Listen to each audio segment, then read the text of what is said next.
నమస్కారం ఘంటారావానికి స్వాగతం. ముందుగా ప్రధాన అంశాలు. ధాన్యం నిల్వల్లో 11,000 కోట్ల స్కామ్ జరిగిందన్న సర్కార్.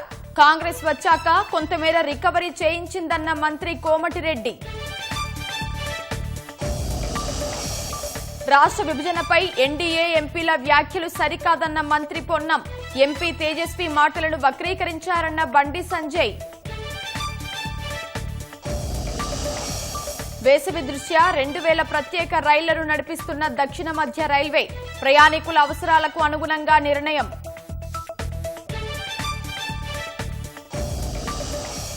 రేషన్ కుంభకోణం కేసులో టీఎంసీ ఎంపీ నుస్రత్ కు ఈడీ సమన్లు. రేపు విచారణకు హాజరు కావాలని ఆదేశం.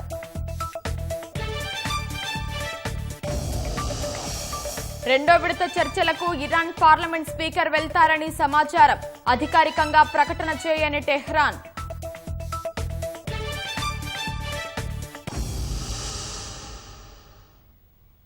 గత ప్రభుత్వ హయాంలో ధాన్యం నిల్వల విషయంలో 11,000 కోట్ల కుంభకోణం జరిగిందని మంత్రి కోమటిరెడ్డి వెంకటరెడ్డి అన్నారు.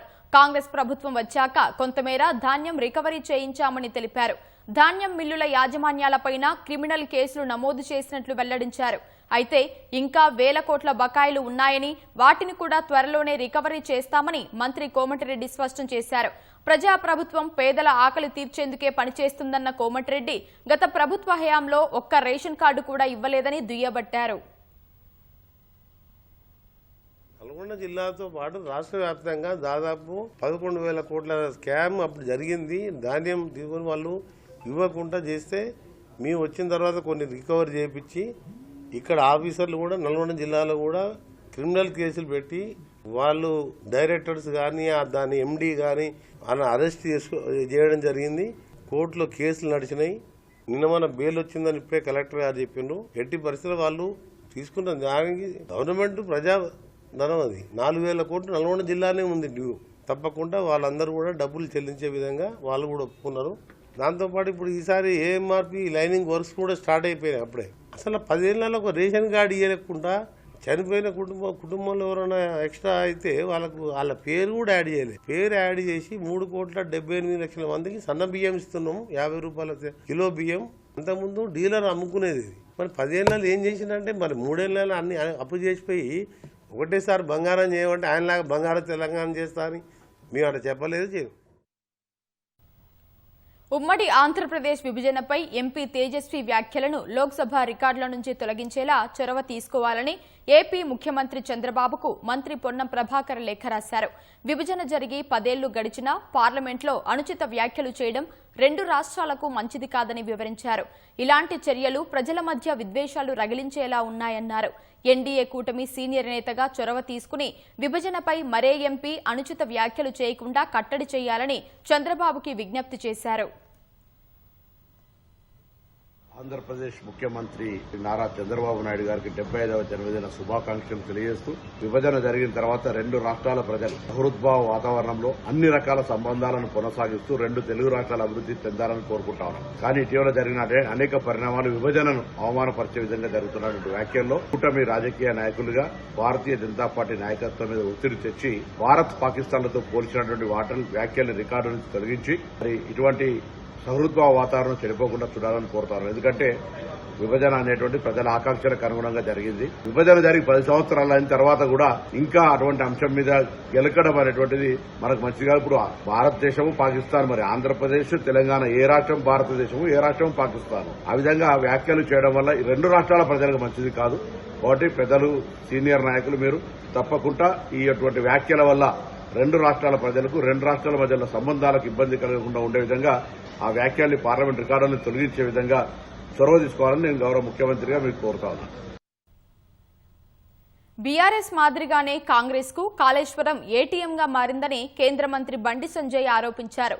కాళేశ్వరంలో 1,00,000 కోట్లు కుంభకోణం జరిగిందని ఆరోపిస్తున్న రేవంత్ రెడ్డి కేవలం 9,000 కోట్లు స్కామ్ మాత్రమే జరిగినట్లు సీబీఐకి లేఖ రాశారని వెల్లడించారు. ఈ కుంభకోణంలో బీఆర్ఎస్ నేతలను రేవంత్ రెడ్డే కాపాడుతున్నారన్న బండి సంజయ్ బీఆర్ఎస్ కాంగ్రెస్ ఒక్కటేనని మరోసారి రుజువైందన్నారు. పార్లమెంట్లో తేజస్వి సూర్య వ్యాఖ్యలను కాంగ్రెస్ వక్రీకరించిందని బండి సంజయ్ స్పష్టం చేశారు. రేవంత్ రెడ్డిని చూసి ఇలా తిట్టుకునే పరిస్థితి వచ్చింది వాళ్ళు. కాబట్టి వీళ్ళిద్దరు కూడా ఇవాళ ద్రోహులుగా మిగిలిపోయారు. కాబట్టి దీన్ని తెలంగాణ సమాజం గుర్తించాలి. ఈ ప్రజల దృష్టి మళ్లించడానికి ఇద్దరు తిట్టుకుంటారు. ఎవరెవరు? ఇటు రేవంత్ రెడ్డి గారు, ఇటు కేసీఆర్. కాళేశ్వరం కాళేశ్వరం అని చెప్పి నేను రాష్ట్ర ముఖ్యమంత్రి గారిని కోరుతున్నా. కాళేశ్వరము 1,00,000 కోట్ల స్కామ్ జరిగిందా, 9,000 కోట్ల స్కామ్ జరిగిందా? ఫస్ట్ దాని క్లారిటీ. కాళేశ్వరము కేసీఆర్ కుటుంబానికి ఏటీఎం లెక్క మారింది వాస్తవం. ఈ రోజు కాంగ్రెస్ పార్టీ కూడా ఏటీఎం లెక్క మారింది. కాళేశ్వరం సిబిఐకి ఏం లేక రాష్ట్రం ఏడిగడ్డ ఇందులో అన్నారం బ్యారేజ్ లో అక్రమాలు జరిగినాయని చెప్పి 9,000 కోట్ల రూపాయలు స్కామ్ జరిగిందని చెప్పి సిబిఐకి లేక రాసినావు. నువ్వు ఎలక్షన్ ముందు చేసినావు 1,00,000 కోట్ల స్కామ్ జరిగింది అంటున్నావు. మొన్నటి దానికేనేమో కాళేశ్వరం ఎందుకు వణికినాడు రాష్ట్ర ముఖ్యమంత్రి, అది గోదావరిలో ఉడకపోయినట్టు అని చెప్పన్నాడు. ఇప్పుడు మళ్ళీ యూటర్న్ తీసుకున్నాడు. ఇప్పుడు తీసుకొని 9,000 కోట్ల స్కామ్ అంటున్నాడు. మిగతా ఏమైనట్టు పైసలు? నువ్వు 1,00,000 కోట్ల స్కామ్ కాళేశ్వరం స్కామ్ జరిగిందని చెప్పక సిబిఐకి 9,000 కోట్ల రూపాయల స్కామ్ జరిగిందని చెప్పి లేఖ రాస్తే మేము పిచ్చలమైంది. 1,00,000 కోట్లు ఎందుకు రాస్తావు? కాబట్టి 1,00,000 కోట్ల మీద విచారణ జరపడా, 9,000 కోట్ల మీద విచారణ జరపడా రాష్ట్ర ముఖ్యమంత్రి స్పష్టం చేయాలి. ఇప్పుడు 2014 స్టార్ట్ చేశారు. బీజేపీ బీఆర్ఎస్ ఒకటే అలయన్స్. ఎక్కడ అలయన్స్? కాంగ్రెస్ బీఆర్ఎస్ కలిసి పోటీ చేసింది. మళ్ళీ చెప్తున్నాను, కలిసి అధికారాన్ని పంచుకున్నారు. టీడీపీ బీఆర్ఎస్ కలిసి పోటీ చేశారు, కలిసి అధికారం పంచుకున్నారు. మేము ఎప్పుడన్నా టీడీపీతో బీఆర్ఎస్ తోని కలిసి పోటీ చేసినామా? ఎప్పుడైనా కలిసి అధికారం పంచుకున్నామా? వాళ్ళు తెలంగాణ రాష్ట్రంలో, ఆంధ్రప్రదేశ్ లో అధికారం పంచుకున్నారు, ఢిల్లీలో అధికారం పంచుకున్నారు. కేంద్ర మంత్రి అండు ముఖ్యమంత్రి కేసీఆర్, కేంద్ర మంత్రి అండు. ఎవరు గవర్నమెంట్ అయ్యాడు? తెలంగాణ రాష్ట్రంలో టీఆర్ఎస్ పార్టీ నాయకులు, మంత్రులు అయ్యారు. ఎవరు గవర్నమెంట్ అయ్యారు? కాంగ్రెస్ అప్పుడు టీఆర్ఎస్ కలిసింది కదా. మేము కలిసాం ఎప్పుడైనా? కలిసి ఉండేది మీరు, రేపు కలిసేది మీరు. ఇప్పుడు రేవంత్ రెడ్డి భయం అదే కదా. మళ్ళా జమిలీ ఎలక్షన్స్ వస్తే, ఎమ్మెల్యే పార్లమెంట్ ఎలక్షన్ కలిసి వస్తే నాకు కుంప కొల్లేరైతుంది. మళ్ళీ బీజేపీ వారు వన్ సైడ్ ఎక్కడ గెలుస్తుందని చెప్పి ఒక బాధతోనే ఇలా ముఖ్యమంత్రి డిప్రెషన్ ఉన్నాడు. ఆ టెన్షనే ముఖ్యమంత్రి కూర్చి కాలేదని చెప్పని. వరంగల్ సబ్ రిజిస్టార్ కార్యాలయంలో విధులు నిర్వహిస్తూ మధ్యవర్తుల ద్వారా లంచాలు తీసుకుని పనిచేస్తున్న 2 ఉద్యోగులను అవినీతి నిరోధక శాఖ అధికారులు అరెస్టు చేశారు. సబ్ రిజిస్టార్ కార్యాలయంపై ఆకస్మిక దాడులు చేసిన ఏసీబీ అక్కడ పనిచేస్తున్న దావులూరి ఆనంద్, రామనరసింహారావు అక్రమ వసూళ్లకు పాల్పడుతున్నట్లు గుర్తించింది. కార్యాలయంలో 20 మంది అనధికార ప్రైవేటు దస్తావేజు రచయితలను నియమించుకుని దరఖాస్తుదారుల నుంచి డబ్బులు వసూలు చేస్తున్నట్లు అధికారులు వెల్లడించారు. దరఖాస్తుదారుల నుంచి వసూలు చేసిన డబ్బును ఆన్లైన్, యూపీఐ ద్వారా నిందిత అధికారుల ఖాతాలకు మళ్లించినట్లు వెల్లడించారు. దావులూరి ఆనంద్ బ్యాంకు ఖాతాలో 44,28,000, రామనరసింహారావు ఖాతాలో 74,000 రూపాయలు ఉన్నట్లు ఏసీబీ అధికారులు తెలిపారు. అంతేకాకుండా దావులూరి ఆనంద్ కు హనుమకొండ నక్కలగుట్టలో 72 లక్షల విలువైన వాణిజ్య స్థలాలు ఉన్నట్లు ధృవీకరించారు. ఈ కేసు ప్రస్తుతం దర్యాప్తు దశలో ఉందని అధికారులు పేర్కొన్నారు. 2 అరెస్టు చేసి ఎస్పీఈ అండ్ ఏసీబీ ప్రత్యేక న్యాయస్థానం ఎదుట హాజరుపరిచారు.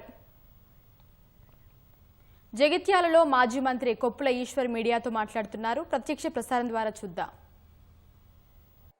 ప్రజలను పిచ్చోళ్ళని చేసి ఆడిస్తున్నందుకు నిన్ను ఎన్నిసార్లు ఉరి తీయాలో ఒక్కసారి నువ్వు సమాధానం చెప్పాలి. రైతులకు ఇచ్చిన వాగ్దానం కేసీఆర్ గారు రైతు బంధు కింద 10,000 రూపాయల పంట పెట్టుబడి సాయం చేస్తే 15,000 ఇస్తానంటివి. మహాలక్ష్మి కింద ప్రతి మహిళకు 2,500 రూపాయలు ఇస్తానంటివి. 2,000 పెన్షన్ 4,000 చేస్తానంటివి. వికలాంగుల పెన్షన్ 4,000 ఆ రోజు కేసీఆర్ గారు ఇస్తే 6,000 చేస్తానంటివి. అదేవిధంగా నిరుద్యోగులకు 2 లక్షల ఉద్యోగాలు ఇస్తానంటివి, నోటిఫికేషన్లు ఇస్తానంటివి. విద్యార్థులకు వృత్తి కింద ఆశ పెడుతుంది. 10వ తరగతి చదివిన వాళ్ళకి ఇంత, ఇంటర్మీడియట్ కింద, డిగ్రీకి ఇంత, పీజీకి ఇంత, పిహెచ్డీ చదివిన వాళ్ళకి 5 లక్షల రూపాయల ప్రోత్సాహం ఇస్తానంటివి.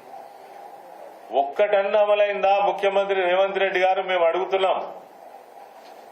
నిన్నెన్నిసార్లు ఉరిదీయాలి?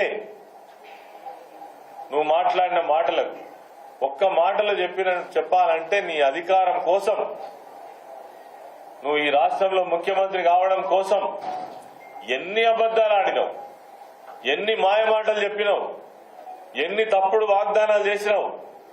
420 హామీలు ఇస్తావా? ఒక్క హామీ అన్న అమలు చేసినావా? 6 గ్యారంటీలలో ఒక్క గ్యారంటీ అన్నా సజావుగా ఇవాళ అమలు చేసినావా? నీకు సిగ్గుందా అసలు మాట్లాడేందుకు? కేసీఆర్ గారిని పట్టుకొని మనిషివా నువ్వు మాట్లాడేందుకు? ఆయన సమాధి మీద నీ జెండా పెడతావా? నీ సమాధి మీద జెండా పెట్టి నీ సమాధి మీద ప్రజలు తొక్కేటువంటి రోజులు దగ్గరనే ఉన్నాయి. గుర్తుపెట్టుకో రేవంత్ రెడ్డి. నోరు ఉంది కదా అని ఏది పడితే అది మాట్లాడు కాదు. అదే విధంగా ప్రజలు ఆశీర్వదిస్తారట, తొక్కుకుంటూ పోతారట. అంటే తొక్కుడు.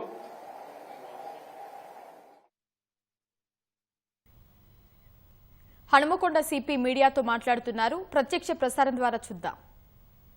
గాంజా కాకుండా వీళ్ళకి నా కిల్లో పాండు ఎవరైతే ఉన్నాడో ఇతను సజెస్ట్ చేసిండు దట్ ఇది హ్యాష్ ఆయిల్ అమ్మితే ఇంకా కూడా అది ఎక్కువ ప్రాఫిట్ వస్తుంది అని. సో ఆ నేపథ్యంలో వీళ్ళు ఇది గాంజా అది కూడా గాంజాతోనే వస్తుంది కాబట్టి గాంజా కల్టివేషన్ ఇట్లా చేశారు.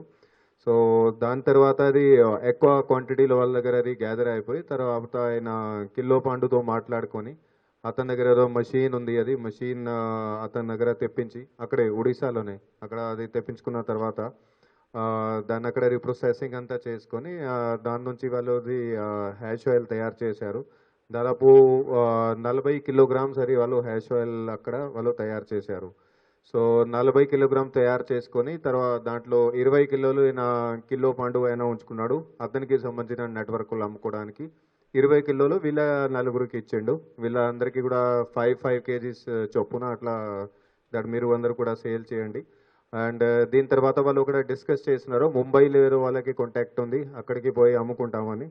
సో ఆ ప్లానింగ్లో వాళ్ళు 19th నాడు అక్కడ నుంచి కొనార్క్ ఎక్స్ప్రెస్ ట్రైన్లో అక్కడ ఎక్కారు ఒడిశాలోనే. కొనార్క్ ఎక్స్ప్రెస్ ట్రైన్ ఎక్కిన తర్వాత 19th నాడు నిన్న అది 20th మార్నింగ్ ఇది మన దగ్గరికి చేరుకున్నారు.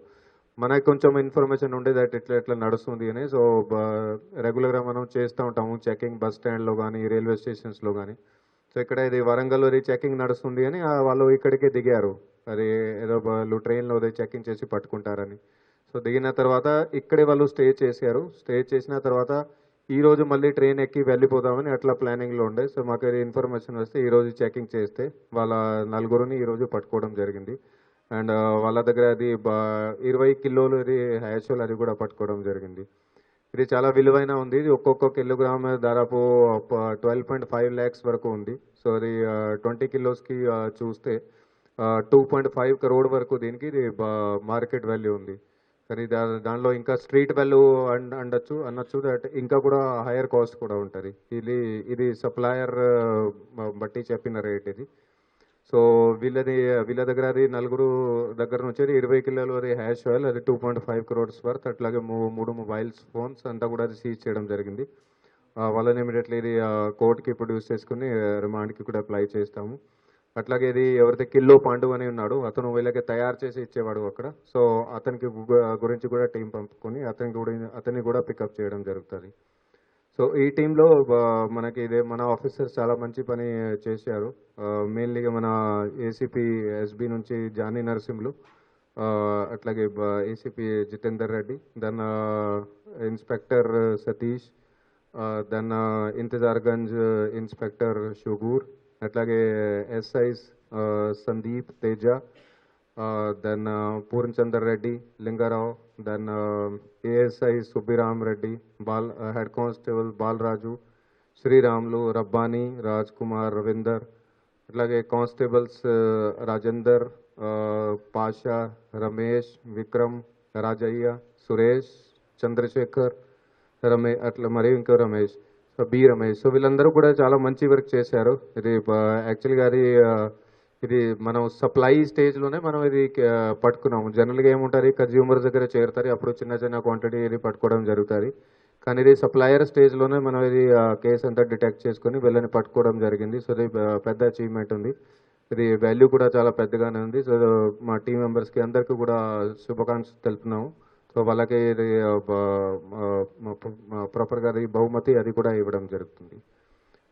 That is all. అండ్ అది అదర్వైజ్ కూడా గాంజాకు సంబంధించి మన కమిషనరేట్లో కూడా రెగ్యులర్గా మానిటరింగ్ అండ్ సూపర్విజన్ అది అంతా కూడా జరుగుతుంది. మన డ్రగ్ కంట్రోల్ టీం ద్వారా కూడా రెగ్యులర్గా చెక్కింగ్స్ అండ్ ఆల్ అంతా కూడా చేయడం జరుగుతుంది. అండ్ మీకు కూడా మేబీ ఇది ఇన్ఫర్మేషన్ వస్తూ ఉన్నదో దట్ అది ఎన్నైనా మనం కేసెస్ అది చేస్తున్నాము. అది ఇన్ఫ్యాక్ట్ అది కన్జ్యూమర్స్ ఎక్కడైతే చిన్న క్వాంటిటీ తాగుతున్నారో వాళ్ళ మీద కూడా మనం కేసెస్ బుక్ చేసుకొని అది కూడా చేస్తున్నాము. అట్లాగే ఇలాంటిది పెద్ద లెవెల్ ఎవరైతే సప్లయర్స్ అదర్వైజ్ పెడలర్స్ ఎవరైతే సెల్లర్స్ ఉన్నారో వాళ్ళ మీద కూడా దృష్టి సారించి వాళ్ళని కూడా పట్టుకోవడం రెగ్యులర్గా జరుగుతుంది. సో దీంట్లో ఒకటి ఉంది దాట్ అది ఈ మాధ్యమం ద్వారా అది పబ్లిక్కి కూడా అపీల్ చేస్తున్నాము. రెండు, ఒకటి అంటే ఎక్కడైనా ఇన్ఫర్మేషన్ ఉంటే ఎవరైనా ఎక్కడైనా ఎనీ సార్ట్ ఆఫ్ ఇది నార్కోటిక్ డ్రగ్స్ ఏదైనా కన్జ్యూమ్ చేస్తున్నారు దయచేసి మాకు ఇన్ఫర్మేషన్ ఇవ్వండి so that we can take action. అట్లాగే ఇది కాకుండా ఎవరైనా మీకు తెలుసు దాట్ ఇప్పుడు కొత్తగా వాళ్ళు జాయిన్ అవుతున్నారు, వాళ్ళకి ఇది వాళ్ళు ఎలాంటి కూడా అమ్మడంలో వాళ్ళు ఇన్వాల్వ్ లేరు, ఎలాంటి ట్రాన్స్పోర్టేషన్లో డిస్ట్రిబ్యూషన్లో వాళ్ళ ఇన్వాల్వ్మెంట్ లేదు, కేవలం ఇది కన్జంప్షన్లోనే ఉన్నారు, కేవలం ఇది గాంజా తాగే దాంట్లో లేకపోతే ఇది హ్యాష్ ఆయిల్ తాగే దాంట్లో వాళ్ళ ఇన్వాల్వ్మెంట్ ఉంది. సో అలాంటి వాళ్ళ మీద చట్టంలోనే మనకి ప్రొవిజన్ ఉంది. వాళ్ళు ఒకవేళ వాళ్ళు ట్రీట్మెంట్కి ఒప్పుకుంటే దట్ మేము అక్కడ డి అడిక్షన్ ట్రీట్మెంట్ మన దగ్గర డి అడిక్షన్ సెంటర్ ఉంది, ఎంజిఎం హాస్పిటల్లో ఉంది, అట్లాగే నర్సంపేట గవర్నమెంట్ హాస్పిటల్లో ఉంది, దెన్ జనగాం గవర్నమెంట్ హాస్పిటల్లో కూడా ఉంది. సో వాళ్ళు ట్రీట్మెంట్కి ఒప్పుకుంటే పూర్తి ట్రీట్మెంట్ చేస్తే అక్కడ తీసుకుంటే వాళ్ళకి అక్కడ హాస్పిటల్ నుంచి సర్టిఫికేషన్ వాళ్ళకి ఇవ్వడం జరుగుతుంది. వాళ్ళు డి అడిక్షన్ ట్రీట్మెంట్ తీసుకున్నారు. ఒకవేళ అట్లా వాళ్ళు పూర్తిగా ట్రీట్మెంట్ తీసుకుంటే వాళ్ళ మీద కేసు ఏదైతే ఉన్నదో ఫుల్ కేసు విత్డ్రావల్ అయిపోతుంది. సో అది చట్టంలోనే ఎన్డీపీఎస్ చట్టంలోనే అది ప్రొవిజన్ ఉంది. సో మీ మాధ్యమం ద్వారా అట్లాంటి ఎవరైతే యువకులు మన దగ్గర ఉంటారో వాళ్ళకి అందరికీ కూడా అది రిక్వెస్ట్ చేస్తున్నాము. మీరు అలాంటి వాళ్ళు ఉంటే మీరు సొంతంగానే ఎట్లా చేస్తున్నారా అంటే మీరు కూడా మాకు చెప్పండి. డి అడిక్షన్ గవర్నమెంట్ టోటల్గా ఫ్రీ ఉంటుంది, మీ కెరియర్ మీ లైఫ్ అది కూడా సేవ్ అవుతుంది. అట్లాగే మీ మీద కేసు ఏదైనా ఉంటే అది కేసు కూడా టోటల్గా విత్డ్రాల్ చేయడం జరుగుతుంది. అండ్ మీరు కూడా అది నార్మల్గా మీ ఫ్యూచర్ మీ లైఫ్ మీ ఫ్యామిలీ తోటి మీ కెరియర్స్ని మీరు కూడా ప్రాపర్గా పర్సూ చేయొచ్చు. Okay, that's all. Thank you very much.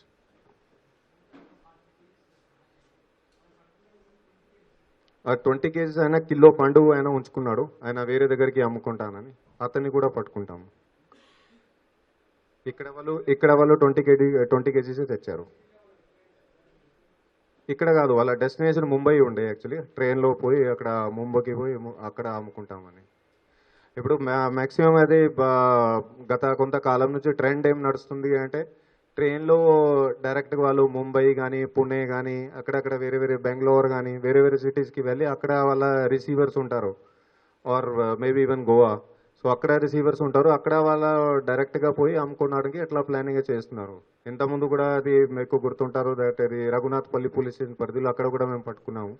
So దాంట్లో కూడా సేమ్ ఉండే, అక్కడ ఒడిశా నుంచి బయలుదేరి డైరెక్ట్ వాళ్ళ ఎండ్ పాయింట్ ఉండే ముంబైలో. సో అక్కడ అది వాళ్ళు స్లమ్స్లో ఎక్కడెక్కడ వాళ్ళు అమ్ముకుంటారు. సో ఆ కేసులో కూడా మేము అక్కడ సప్లయర్ని పట్టుకున్నాము, అట్లాగే ఎవరైతే అక్కడ తీసుకునే వాళ్ళు ఉన్నారో ముంబైలో వాళ్ళని కూడా పట్టుకోవడం జరిగింది. కానీ ఎండ్ పాయింట్ మన దగ్గర అది వరంగల్ కానీ తెలంగాణ అట్లా ఎండ్ పాయింట్ ఉండట్లే, ఓన్లీ ట్రాన్సిట్ పాయింట్ లాగానే ఉంటుంది.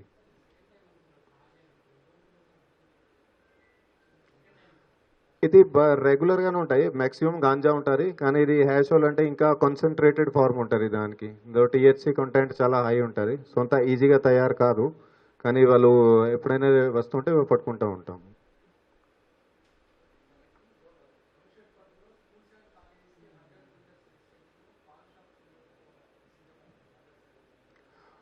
అది యాక్చువల్లీ మన దగ్గర చట్టం ఉంది, cigarettes and other tobacco products act, COTPA అంటారు.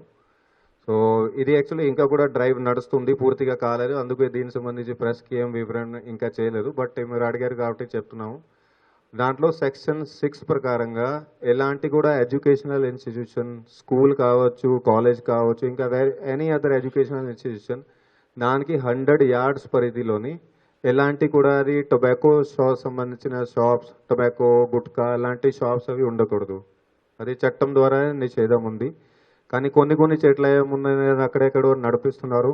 అట్లాగే మనకి జువెనైల్ జస్టిస్ యాక్ట్ ఉంది, దాంట్లో సెక్షన్ 77 ప్రకారంగా చిన్న పిల్లలకి జువెనైల్స్కి ఎవరైనా ఇలాంటి పదార్థాలు అమ్మితే వాళ్ళ మీద అది కేసు అవుతుంది, వాళ్ళు లోపలికి కూడా వెళ్తారు. హైదరాబాద్ హస్తినాపురంలో అక్రమంగా నిల్వ చేసిన డిఫెన్స్ మద్యం సీసాలను ఎక్సైజ్ ఎన్ఫోర్స్మెంట్ అధికారులు పట్టుకున్నారు. స్వాధీనం చేసుకున్న మద్యం విలువ 10 లక్షల రూపాయలు ఉంటుందని వెల్లడించారు.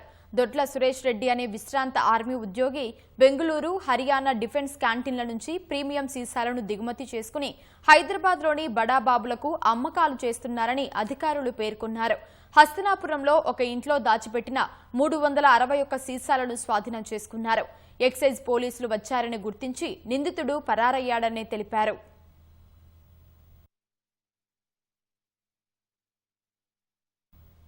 పాకిస్తాన్ వేదికగా అమెరికా, ఇరాన్ మధ్య ఇవాళ జరగాల్సిన రెండో విడత చర్చల్లో ఇరాన్ పాల్గొనడంపై తీవ్ర సందిగ్ధత నెలకొన్న వేళ యుఎస్ అధ్యక్షుడు డొనాల్డ్ ట్రంప్ కీలక వ్యాఖ్యలు చేశారు. ఇరాన్ ఖచ్చితంగా చర్చలకు వస్తుందని తాను భావిస్తున్నట్లు చెప్పారు. ఒకవేళ అలా జరగకపోతే ఇరాన్ మునుపెన్నడూ చూడని రీతిలో విధ్వంసాన్ని ఎదుర్కోవాల్సి ఉంటుందని మరోసారి హెచ్చరించారు. ఓ రేడియో కార్యక్రమంలో మాట్లాడిన ట్రంప్ ఇరాన్ చర్చలకు ముందుకు వస్తుందన్న నమ్మకం తనకు ఉందన్నారు.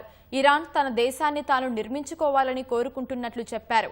అయితే ఎలాంటి పరిస్థితుల్లోనూ ఇరాన్కు అణు ఆయుధాన్ని కలిగి ఉండే అవకాశం ఇవ్వబోమని స్పష్టం చేశారు. వారి దగ్గర ఉంటే ప్రపంచ వినాశనానికి దారితీస్తుందని, దాన్ని తాము అనుమతించబోమని చెప్పారు. ఇరాన్ నాయకత్వంతో సంప్రదింపులు జరిపేందుకు తాను సిద్ధంగా ఉన్నానని, నేరుగా కలిసినా ఎలాంటి అభ్యంతరం లేదన్నారు. పాక్లో జరిగే రెండో విడత చర్చలకు Iran parliament speaker Mohammad Bagher Ghalibaf హాజరు కానున్నట్లు తెలుస్తోంది. తొలి విడత చర్చలో భాగంగా బాఘర్నే ఈసారి కూడా పంపాలని ఇరాన్ యోచిస్తున్నట్లు అంతర్జాతీయ కథనాలు పేర్కొన్నాయి. అయితే దీనిపై ఇరాన్ అధికారికంగా ఎలాంటి సమాచారం అందించలేదు. అమెరికాతో చర్చలను వ్యతిరేకిస్తున్న ఐఆర్జీసీ ఉన్నతాధికారులతో బాఘర్ చర్చలు జరుపుతున్నట్లు తెలుస్తోంది. శాంతి చర్చల్లో పాల్గొనడంపై IRGC commander major general Ahmad వాహిదీతో పాటు ఇతర ఉన్నతాధికారులతో బాఘర్ అంతర్గతంగా మంతనాలు జరుపుతున్నట్లు సమాచారం. ఇరాన్ సుప్రీం లీడర్ ముజ్తఫా ఖమేనీని నేరుగా కలిసే అవకాశం ఉన్న ఏకైక ఇరాన్ అధికారి వాహిదీ మాత్రమేనని ఇరాన్ వర్గాలు చెబుతున్నాయి. ముజ్తఫా నిర్ణయాలను ప్రభుత్వ అధికారులకు చేరవేసే వారధిగా పనిచేస్తున్నారని పేర్కొన్నాయి. అంతకుముందు చర్చలపై ఎక్స్ వేదికగా స్పందించిన బాఘర్ గాలిబాఫ్ బెదిరింపుల మధ్య జరిగే చర్చలను ఇరాన్ ఎప్పటికీ అంగీకరించదని స్పష్టం చేశారు. 2 వారాలుగా సరికొత్త వ్యూహాలు అమలు చేసేందుకు ప్రణాళికలు రచించిన ఇరాన్ యుద్ధానికి సిద్ధంగా ఉందంటూ హెచ్చరించారు. గల్ఫ్ ఆఫ్ ఓమన్ తీరంలో టౌస్కా నౌకను అమెరికా సీజ్ చేసిన వ్యవహారంపై ఐరాసా, ఇంటర్నేషనల్ మారిటైమ్ ఆర్గనైజేషన్లకు ఇరాన్ ఫిర్యాదు చేసింది. సముద్ర జలాల్లో తమ నౌకను అమెరికా అడ్డుకోవడం అంతర్జాతీయ చట్టాలను ఉల్లంఘించడమేనని మండిపడింది. కాల్పుల విరమణ మొదలైనప్పటి నుంచి అగ్రరాజ్యం దుశ్చర్యలకు పాల్పడుతోందని ఆరోపించింది. అమెరికా చేసిన ఈ నేరపూరిత చర్య వల్ల ప్రమాదకర పరిణామాలు ఎదురవుతాయని ఇరాన్ హెచ్చరించింది. తమ నౌకతో పాటు అందులోని సిబ్బంది, కుటుంబ సభ్యులను వెంటనే విడుదల చేయాలని డిమాండ్ చేసింది. నౌకను స్వాధీనం చేసుకునే క్రమంలో అమెరికా దళాలు సిబ్బందిని, వారి కుటుంబాలను తీవ్రంగా భయభ్రాంతులకు గురిచేశాయని ఇరాన్ వార్తా సంస్థ ఇర్నా వెల్లడించింది. మెక్సికోలోని ప్రముఖ చారిత్రక పర్యాటక ప్రాంతం టియోటిహుకాన్ పిరమిడ్ల వద్ద ఓ సాయుధుడు కాల్పులకు తెగబడ్డాడు. అతడు పిరమిడ్ పైకి ఎక్కి పర్యాటకులపై విచక్షణారహితంగా కాల్పులు జరపగా ఒక కెనడా పౌరుడు మృతి చెందాడు. మరో 13 మంది తీవ్రంగా గాయపడ్డారు. కాల్పుల అనంతరం నిందితుడు తనను తాను కాల్చుకుని ఆత్మహత్య చేసుకున్నట్లు అధికారులు తెలిపారు. ఈ ఉదయం 11:30కు ఈ ఘటన జరిగినట్టు వెల్లడించారు. కాల్పుల నేపథ్యంలో పర్యాటకులు ప్రాణభయంతో పరుగులు తీశారు. ఈ క్రమంలో తొక్కిసలాట జరిగినట్టు అధికారులు చెప్పారు. క్షతగాత్రులను స్థానిక ఆసుపత్రికి తరలించి చికిత్స అందిస్తున్నట్టు పేర్కొన్నారు. ఘటనా స్థలం నుంచి ఒక తుపాకీ, కత్తి, మందుగుండు సామాగ్రిని స్వాధీనం చేసుకున్నారు.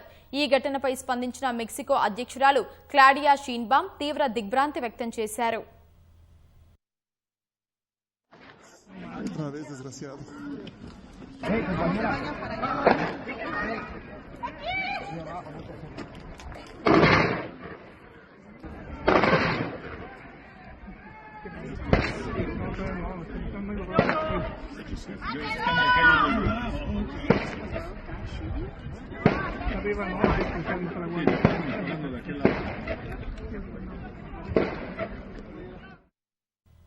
భారత ఆర్థిక వ్యవస్థ ఈ ఏడాది స్థిరమైన వృద్ధి రేటు నమోదు చేస్తుందని ఐక్యరాజ్య సమితి యుఎన్ నివేదిక అంచనా వేసింది. ఈ ఏడాదిలో భారత ఆర్థిక వృద్ధి రేటు 6.4% ఉంటుందని ఐరాసాకు చెందిన economic and social survey of Asia and the Pacific 2026 నివేదిక వెల్లడించింది. 2027లో 6.6% ఉండవచ్చని అంచనా వేసింది. ఈ ఏడాది ద్రవ్యోల్బణం 4.4%గా, వచ్చే ఏడాది 4.3%గా నమోదయ్యే అవకాశం ఉందని తెలిపింది. 2025లో భారత ఆర్థిక వ్యవస్థ 7.4% వృద్ధి సాధించిందని పేర్కొంది.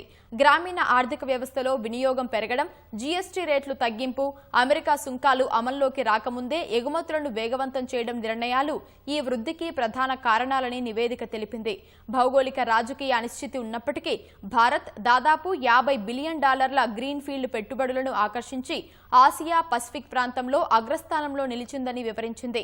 పర్యావరణ హితమైన ఆర్థిక వ్యవస్థ వైపు మళ్లడంలో భారత్ ముందంజలో ఉందని ఐరాస నివేదిక కొనియాడింది. కేంద్రం ప్రవేశపెట్టిన ప్రొడక్షన్ లింక్డ్ ఇన్సెంటివ్ PLI పథకాన్ని ఐరాస నివేదిక ప్రత్యేకంగా ప్రశంసించింది. పహల్గామ్ ఉగ్రదాడి జరిగి ఏడాది పూర్తయిన సందర్భంగా ఆపరేషన్ సింధూర్ పరాక్రమాన్ని గుర్తు చేసుకుంటూ భారత సైన్యం ఉగ్రవాదులకు తీవ్ర హెచ్చరికలు జారీ చేసింది. మానవత్వపు హద్దులు దాటినప్పుడు మా ప్రతిస్పందన నిర్ణయాత్మకంగా ఉంటుందని ఉద్ఘాటించింది. ఈ మేరకు భారత సైన్యం ఎక్స్లో పోస్టు చేసింది. బాధితులకు న్యాయం జరిగిందని, భారత్ ఐక్యంగా నిలుస్తుందని పేర్కొంది. కొన్ని సరిహద్దులను ఎప్పుడూ దాటకూడదని, భారత్ మర్చిపోదనే విషయాన్ని గుర్తు చేసుకోవాలని హెచ్చరించింది. గతేడాది ఏప్రిల్ 22న జమ్మూ కశ్మీర్లోని పహల్గామ్లోకి ప్రవేశించిన ఉగ్రవాదులు 26 మంది పర్యాటకులను దారుణంగా కాల్చి చంపారు. అందుకు ప్రతీకారంగా మే 7న భారత సైన్యం ఆపరేషన్ సింధూర్తో ఉగ్రస్థావరాలపై మెరుపు దాడులు చేసింది. దాడికి పాల్పడిన నిందితులు సహా మొత్తం 100కి పైగా ఉగ్రవాదులను సైన్యం మట్టుబెట్టింది. పశ్చిమ బెంగాల్లో స్వేచ్ఛాయుత, నిష్పక్షపాత, పారదర్శక ఎన్నికలు నిర్వహిస్తామని కేంద్రం ఎన్నికల సంఘం ఉద్ఘాటించింది. ఇందుకోసం అన్ని ఏర్పాట్లు చేస్తున్నట్లు ప్రధాన ఎన్నికల కమిషనర్ CEC జ్ఞానేష్ కుమార్ చెప్పారు. బెంగాల్లోని ఎన్నికల అధికారులతో మాట్లాడిన CEC క్షేత్రస్థాయిలో కట్టుదిట్టమైన చర్యలు చేపట్టాలని ఆదేశించారు. హింస, బెదిరింపులు, ప్రలోభాలకు తావు లేకుండా ఎన్నికలు నిర్వహించాలని తేల్చి చెప్పారు. ప్రధానంగా ఎన్నికల అక్రమాల విషయంలో జీరో టాలరెన్స్ విధానాన్ని అవలంబిస్తున్నట్లు చెప్పారు. ప్రజాస్వామ్య వ్యవస్థలో ప్రతి ఓటు ఎంతో విలువైనదని తెలిపారు.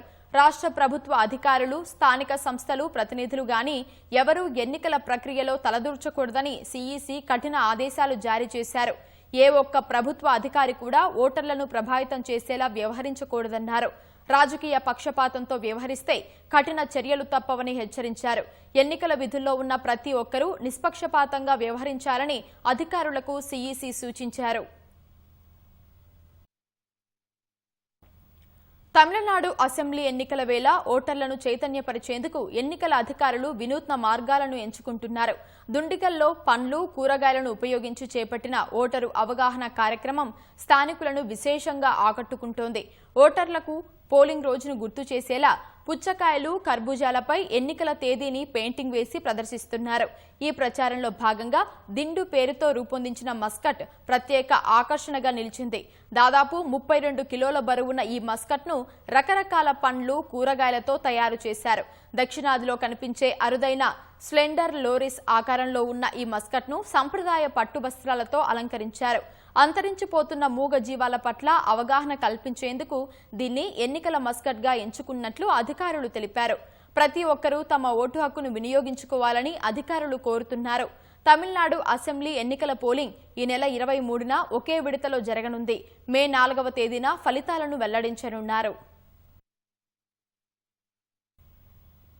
ద్వాదశ జ్యోతిర్లింగాలలో ఒకటైన కేదార్నాథ్ ఆలయ ద్వారాలు భక్తుల దర్శనార్థం రేపు మళ్లీ తెరుచుకోనున్నాయి. ఈ నేపథ్యంలో ఆలయం అందంగా ముస్తాబవుతోంది. దేశవ్యాప్తంగా వివిధ ప్రాంతాల నుంచి సేకరించిన సుమారు 51 క్వింటాళ్ల పూలతో కేదార్నాథ్ ప్రధాన ఆలయాన్ని అత్యంత సుందరంగా అలంకరిస్తున్నారు. ఆలయ ద్వారాలు తెరవడానికి ముందే అక్కడికి చేరుకున్న కొందరు భక్తులు, అధికారులు చేస్తున్న ఏర్పాట్లలో చురుగ్గా పాల్గొంటున్నారు. తాజాగా కురుస్తున్న మంచు వల్ల కేదార్ నగరి మొత్తం శ్వేతవర్ణంలో మెరిసిపోతుండగా దానికి రంగురంగుల పూల అలంకరణ తోడవడంతో ఆలయం ఆధ్యాత్మిక శోభను సంతరించుకుంది. 6 నెలలుగా మూసి ఉన్న ఈ పవిత్ర క్షేత్రాన్ని రేపు ఉదయం 8 గంటలకు తెరవనున్నట్లు అధికారులు వెల్లడించారు.